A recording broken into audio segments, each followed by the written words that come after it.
What's your name? When and where you born, and where did you grow up? Oh goodness, that was a big question. I was born in Honolulu, Hawaii, in Waikele, which is near Pearl Ridge or Pearl City, where Pearl Harbor happened. What were the other questions? What's your name? Alex. Yeah, Alex Millis. And when and where were you born, and where did you grow up? Yeah, so my name's Alex Millis. I was born in Honolulu, Hawaii, and I grew up there for most of my childhood. And then when I was moving to high school, I moved to Idaho, Boise. Okay. Mm-hmm. And so what was it like transitioning from Honolulu to Boise? Unexpected. I went with the stereotype, of course. I thought I was just going to be moving straight into potato fields. So that was just the first expectation I had. For me, it was more literal, the changes that I kind of dealt with as far as like the weather. I just didn't, adapt as a child to changing weathers or weather that can kind of be hot and cold at the same time.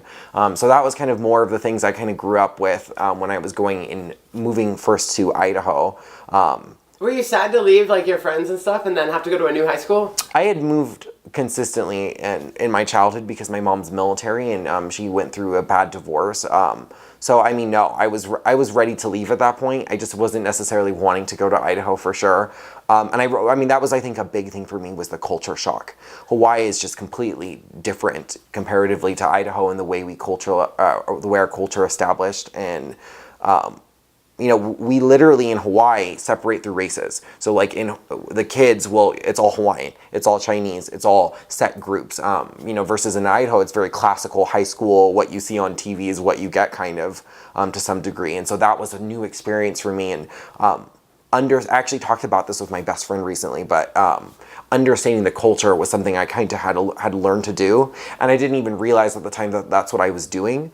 And I kind of fell in love with my culture in a way because it was something you see on TV, right? It's kind of I want to say Americanized, but made to be popular.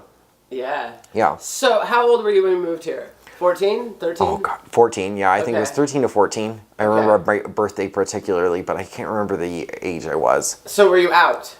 No. Oh God, no. Okay, so you had to come out in Idaho. Yes. Oh yeah. Okay. Uh-huh. So tell me about coming out in Idaho.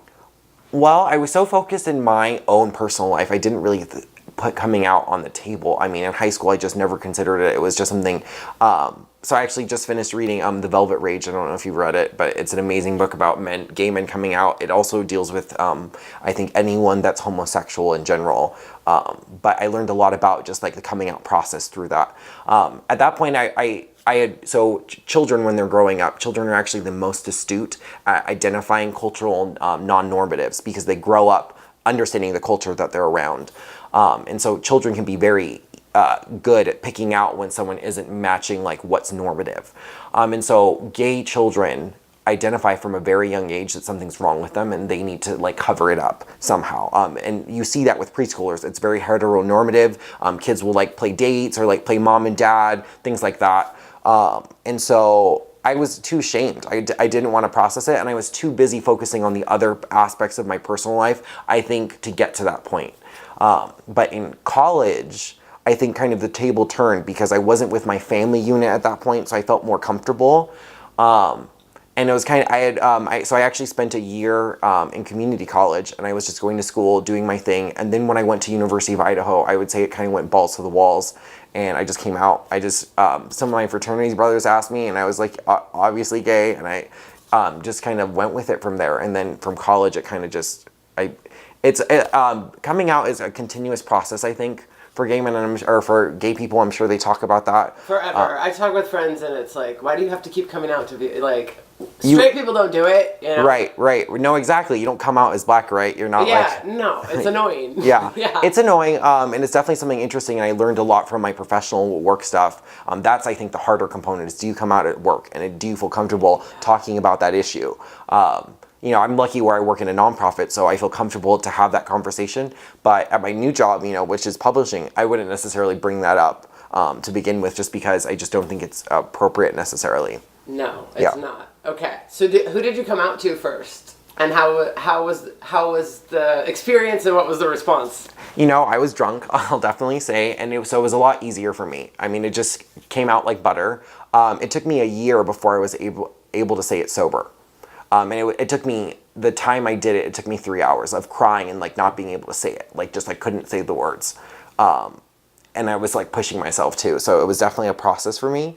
When I first came out drunk, well,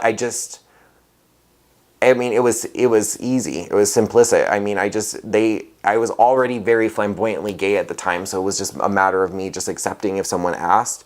And I remember specifically, I was actually just with my Greek twin at the time, who I still have a relationship with, but her boyfriend, who they've now broken up, he had asked me, and he was my fraternity brother at the time, and I was like, oh yeah, and then it just kind of rolled balled from there. Yeah. So when did you come out to your family? I didn't come out to my family. My best friend actually, basically, I was going through a really hard fraternity experience. And so it kind of got to a point where I was emotionally very dissonant from her because I was trying to figure out what I was going through. And that kind of happens for me. I don't really do, it's funny because I'm an extrovert, but kind of when push comes to shove, I need everyone out of the room and I need to make my own decision. I don't deal well with like a crowd consistently talking to me. And so that's kind of what happened is my closer friend group I kind of alienated for a while as I was going through this fraternity situation. And she basically wanted kind of to distance herself from me, or she knew that I was distancing myself from her. And it was a little melodramatic. She kind of took it a little too far, but she told my family about what was happening with the house. And my mom naturally assumed it was because of my sexuality, even though the two were not together at all. And I like say that consistently. Fraternity life is not always homophobic by any sense of the word. But that's kind of, that was what happened. And so I came home and basically it was kind of like already out on the table. So I missed the gun, I guess. Was that a relief? No. I think it was something, I felt like it was something taken from me. I think it was something I would have preferred to do on my own and make that process forward. But I mean, yeah, it was kind of nice at the same time, for sure. I mean, not having to deal with that pressure. Because I think in general, you just deal with that disappointment and it's just a very emotional moment. So I got to avoid it. Did you feel like it was disappointing to your family? Well, I mean, I felt definitely nervous. My mom grew up Catholic and I was raised Catholic. So, I mean, I just didn't want to break the religious normatives of my family. But I mean, I didn't necessarily have any self-shame, which I think a lot of gay men go through. I think it was more of just like shame from a cultural perspective and just like the societal perspective. But as far as internally, once I realized I was gay in high school, I pretty much just went along with, I just knew that was just me. That's cool. Okay, let me get through all of these. Oh, yeah. And I have many other questions based on like what you were just talking about. Okay, so tell me about the fear. Was there fear of coming out? Oh yeah, oh definitely. I mean, in general, from adolescence, you learn very early on that being gay is considered wrong. And so, yeah, definitely. One of the first core memories, I actually talked about this in some of my writing exercises recently, was I had been writing, or I was going through all like my childhood stuff and like writing about it. And one of the things I didn't realize was that, so I didn't know what fag meant when I was so protected as a child and naive to a lot of swear words.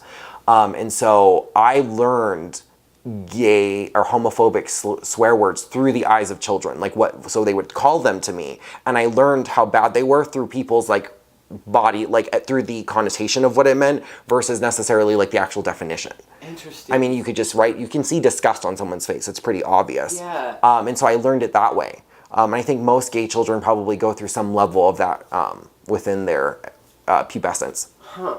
That's terrible.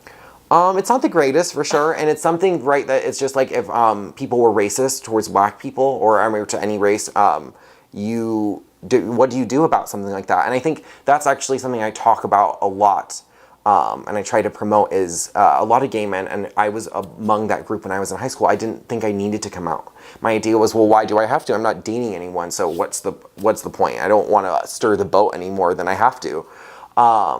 But now that I did have come out, I do realize its importance, because the thing is if a person isn't able to identify their sexual orientation or just like own up to it, it's saying it, verbalizing it to others, to me, is like you finally accept the fact that there will be people that don't like you based on your sexual orientation or identity. And so you just have to accept that and just move forward. Before you say it publicly, you can't move forward until you do. Yeah. But we want to, like, make people educated so they're not, I mean, okay. Definitely. I mean, I think education is a constantly going process, right? We're learning from all of the stimuli that's happening in our lives.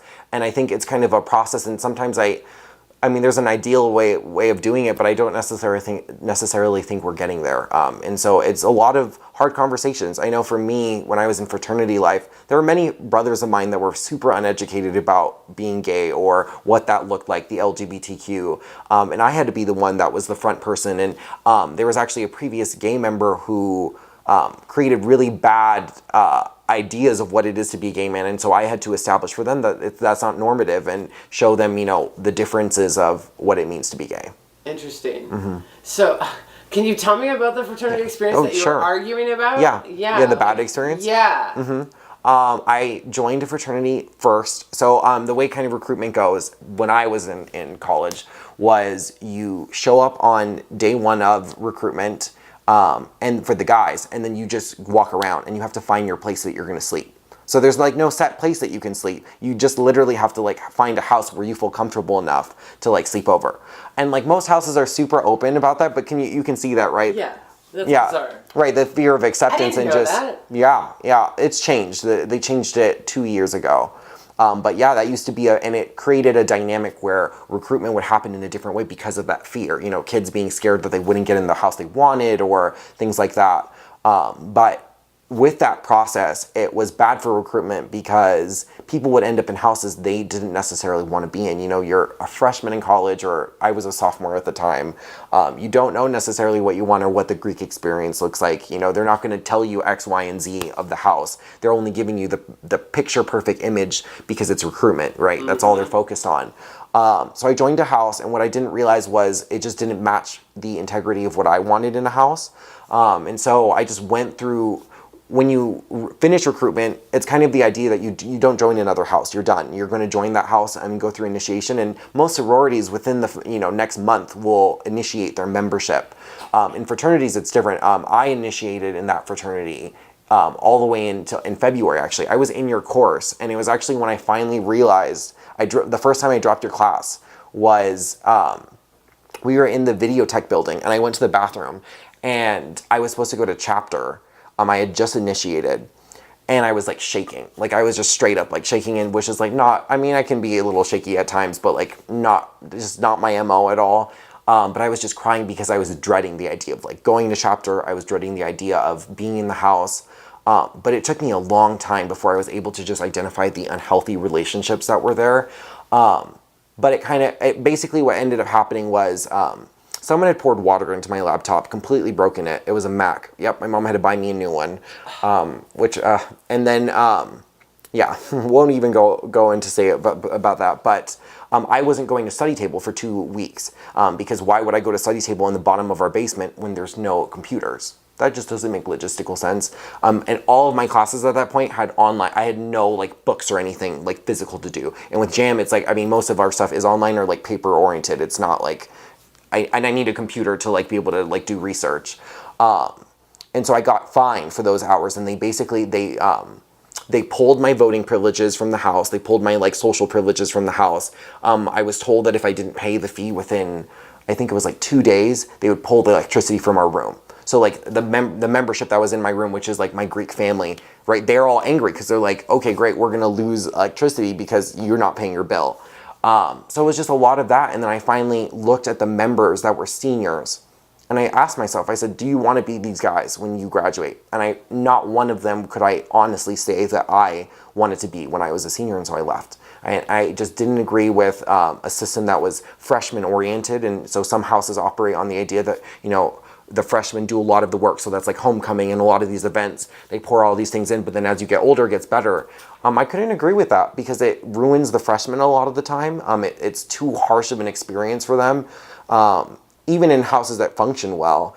And I thought it should be an even effort. We should all be working together as a group, and so I just couldn't fundamentally do that, so I left. Was it malicious, them pouring water on your computer? I don't know. I don't know who did it. I still, to this day, like, have no idea, like, how that happened. Do you think it was homophobic and reactionary? I don't think it was homophobic. I mean, No. my mom kept kind of jumping when I had fraternity issues that she felt it was homophobic, but that house in particular has lots and lots of gay men. So I wouldn't consider it homophobic at all. It's more group culture. Group culture and the leadership, so-called leadership, maybe at the time? Oh, a myriad of both. Yeah. Oh, yeah. I mean, I learned a lot about about group culture through fraternity life, and it's very easy for groups to become disorganized and toxic and negative, and it's a constant process, really. Yeah. And yeah, I think it was just the group. I've never been one. It's funny because I hate when people call me popular, and it happens sometimes, and I'm like, don't call me that. I think it's because in general, I think popular is you're well known and you're well liked, and I don't think I'm necessarily always well liked, but I'm always well known, and so there's a difference, at least in my eyes. But with that, I've never been one to like push myself to be well liked either. I've always kind of been like, hey, you either like me or don't. This is like me. But I just didn't, so basically when I first joined the house, I engaged so much with other communities. I mean, I was like, okay, I'm going to join the Student Alumni Relations Board. So like we have, access to like the alumni relations and like all these events happening, and then I'll maybe build myself in leadership, and then I'll look good as an external source for a house. And I was actually thinking, when I think about it now, and when I engaged, I was thinking of engaging for the house. I mean, it wasn't even for myself at that point. But what I didn't realize is the house wanted you to be very internal and not do anything outside of the house and be very focused on just what you had on your plate, which has never been my forte at all. I'm always looking at everyone else's plate. And so, yeah, so it didn't fit. And I went, I got snapped by 2 other houses over the summer. So I had been initiated. Usually when you initiate, you can't join another house. It's like the lay of the land. And I actually found out through Joe Harper, one of my good friends who is on the judicial board, or he was, of the Interfraternity Council of our school, that technically the IFC that governs the fraternities don't have a policy for you to not join another house if you were initiated. It's only the local house, it's only each house that specifically states those policies. So if a house doesn't have a policy against you joining when you've initiated, then you can totally do that. And so I got some bids from other houses. I was looking at AKL in particular, Max, and a lot of other people I'm sure you've interacted with were or Alex Hahn. Yeah. A lot of them. But anyway, my bid got turned down. So I was going through the process. I was interested, and then basically Phi Del my fraternity just trash talked me. I mean, just obscene things. At that point, I didn't know how bad it was. I just literally had the bid pulled, and I knew that it was from Phi Del. I didn't know how it had been orchestrated. And I'm very good at knowing information. That's like, I mean, that's why I'm such a JAMM major, but it's like, that's one of my skills. If I want to know something, I will find it out. So I gave up. I was like, I'm not going to be Greek, and I went into the dorms, or I went into an apartment living, and I was like moving on. And then I ended up having a kegger for one of my friends' fraternities. And then from that point on, every single day I was with them. Religiously doing things with them. And that was the hard thing, I think, for me, was that I liked the overall Greek aspect of the experience. I just didn't like my fraternity experience in itself. And so I found myself with them every single day. And then finally, I can't remember, I remember kind of the specifics, but the friend that I had the kegger for, he was like, it would have been so great if you were Phi Tau. We were drunk talking at this point. It was like 2 a.m. And I was like, well, I could be a Phi Tau, if I wanted. And then I ended up joining a house. And one of the, I think the What biggest... year were you when you did that? I was a junior senior. Interesting. Yeah, I snapped the spring of my junior year, which is like unheard of. Yeah. And then to be initiated in a different house, unheard of. And I remember one of the things so you get a Greek big brother in the house, and that kind of works itself in different houses.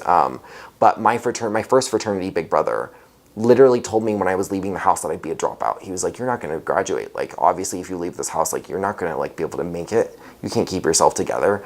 And basically, I mean, not only that, I think it was kind of that atmosphere, right, where it was like, you're not going to do anything. And, it was very big icing on the cake for me to say, fuck you. I joined another house. I got another big brother, and I graduated. So, it was funny. I saw him my senior year, and he wasn't able to find a job right out for electrical engineering, which I thought was crazy. But it was kind of like tooting my horn, just a little bit. And a lot of those guys I don't have ill will with. I think it, like I said, is a lot of that group culture that kind of infected them. Okay, so going back to LGBT. Yes. Did you have a support system? Was your mom supportive after? Oh, she was. After how long? Or well, my mom's in a same-sex partnership. Oh my God, I love it. Yeah, I found it out last fall. So she was more accepting than I ever realized. I don't know if she's necessarily like lesbian or bi. We really haven't like pushed that or pan. I mean, I just kind of let her guide that conversation. But yeah, she was super open to it when she did find out. And it was kind of a conversation. We just kind of nicked it. I mean, my mom was like, so, Cassie told me this, like, are you gay? And I was like, yeah, I guess. I mean, it just kind of came out that way. But she was super supportive. I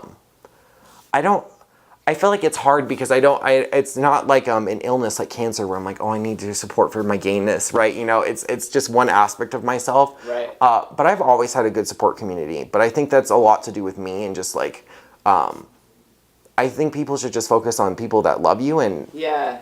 Okay, so I guess my question then is, in Idaho in particular, like, Boise's maybe a little different than other parts of Idaho. Oh, right. You had come here from a place that was very different culturally and maybe it's a little diverse. Yeah, and when there's homophobia within Hawaii in its own spectrum. Yeah.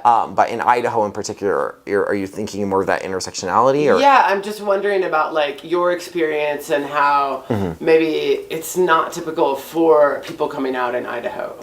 Yeah. Because they live in a more rural area or so fucking conservative. Right. Well, I guess like what do I describe? I guess my question to you is how would you describe your experience as opposed to other people's experiences that you've heard about in Idaho? Okay. I think it's hard. I think every LGBT person deals with their experience like very differently. And actually, after reading Velvet Rage, there are similarities I think that we do go through, but it's kind of like railroad tracks. There's like 4 different tracks. So, I mean, comparatively, I think it just depends on kind of the track you ended up picking. So, for instance, gay men in particular, I was talking about this earlier, the shame. They learn learn to not deal with their shame. And so it comes out in different ways. For me, I think my process... I think I was lucky. I mean, surprisingly, actually you'd be surprised to find that in conservative, more rural states, you will find more protection and more normativity and like a hegemon type of atmosphere than in bigger cities. And there was actually this documentary that was done. It was like a fake type of thing where they would bring in actors and pretend to like have like a homophobic dispute and then see what would happen. And in a lot of the times in smaller cities and like random towns, people would be more defensive of them, but like in bigger cities like New York, they would just not even address it. No one would talk. Interesting. Yeah. So I think, you'd be surprised at the people in this community. And also just like you were saying, we were talking about this earlier, but education. I think it has a lot to do with education. And I think we kind of, just like Trump supporters, we paint them all at one picture. And homophobia is painted in a rainbow. Just, it's very diverse. And so there are a lot of people in this community that just aren't educated properly or, have certain biases and schemas. And so it's just kind of about working that. I think for me personally, I've learned really well to kind of navigate that, to kind of operate in the conservative atmosphere. I worked for a summer with nuns who completely didn't know my sexuality, I would say. They would talk about me getting a girlfriend. Totally. And what do you say? Nothing? Oh, nothing. I mean, why rock the boat? If you ask me, I mean, I think that's a major Idaho theme. Why rock the boat? I think you shouldn't have to. Right. That's fucked up. I mean, I don't know. I think that sometimes with older people, I think though it's just the way they were raised. It's what they know. Yeah. And especially with the religious, it's so ingrained within them because of how deeply they revere scripture, which is crazy to me because I think they need to look into their scripture a little bit more. But well, you were raised Catholic. At least it's interpretive. It's not literal. Right. So, do you still practice? I consider myself so actually in my work, I am the only person in my work that considers myself religious. But I wouldn't necessarily, I identify as an omniist. So I think every religion has its own truth. I love learning about other religions. whether I practice one religion in particular, not really. You know, if my family, like if I'm in Massachusetts, we're all going to church on Christmas, then I'll go, or things like that. I find solitude in a lot of religious practices, and I think, you know, really what religions are is just you trying to find joy, peace, and God. And, you know, they're all a million different pathways. They're all a million different right ways. So that I use a lot of different things in every religion. And my Catholicism, I do go back to a lot, despite its homophobia, for sure. I think that religions are beautiful, and to just, you know, totally just to totally hate them based on the fact that, you know, they are homophobic, I think is sad, because there are a lot of LGBT people that are turned off from religion. You know, I was just making this post about the Mormon religion. They just recently released a policy a year ago, about children not being able to baptize and go through the church if their parents are gay. They're ostracized until they're 18, and then they choose to ostracize their parents, which is completely traumatic and just ridiculous. Yeah, I mean, well, the Mormons also, if you look at, you know, history, like they did the same thing with black people, so who knows what'll happen in the next 20 years. But for sure, my point though is, who are you to tell someone they can't have a relationship with God if you really believe in God? Because in my perspective, that's their own Kuliani and not yours. Very well put. That's very well put. Thank you. Were you raised by a single mom? Mm-hmm. Okay. Yeah. Mm-hmm. Do you think that shaped your experience? You know, there are some studies that people do think there is some type of relationship with your father that can affect your sexuality. I'm not sure. I mean, I do have firm memories. When I was 5, that's when my parents divorced, and I went to counseling because my parents divorced, and our counselor told my mom that I was gay, and she switched counselors. And that was also one of the firmer memories why I didn't come out, was because from that young age, I didn't even know what gay was, those types of things, but I knew something wasn't right. And that carried with me. I was a very knowledgeable child. I soaked everything up like a sponge. So yeah, for sure. Okay. What models or messages do you think you had as a kid about the LGBTQ community? And like, can you recall like making sense of any of those messages, like TV, film, whatever? Like, was that something that you reacted to? Okay, yeah, you're meaning more of a media message. Yeah. Oh yeah, I mean, media message is what got me through, I think. I mean, I still to this day though get frustrated with the media coverage. I think GLAAD, maybe they're doing a great job, I don't know, but I think there's a lot of work to be done. Just because I think there's just so much. So for instance, Shonda Rhimes gets praised for her, including different diversities, but you know, there was a lesbian couple, or you know, there's a lesbian on Grey's Anatomy, one lesbian. You know, out of a cast of how many, and like the populace, right? Like, I think, I understand that we are a small minority, but I think that video needs to put more effort in making it conscious so everyone can see parts of themselves. So having a black character, having an Asian character, having a gay man, having a lesbian woman in different forms, and showing that. I think that's the thing I get frustrated with is, you know, we are put into a caste system of what being gay looks like. Yeah, and it's not like a character actor being funny. Right, and a lot of stereotypes, you know, are true to some degree, and everyone has their own thing, but I think it's about breaking those molds, and then also getting to, like, the humanity is really important of, like, why we're that way, and what does that look like. Yeah. Mm-hmm. Was there anyone you looked up to? When I was originally, so I was, you know, a millennial, so I was born into technology, I was growing, I had a phone at 2nd grade, and kind of, you know, everything kept adapting as I aged.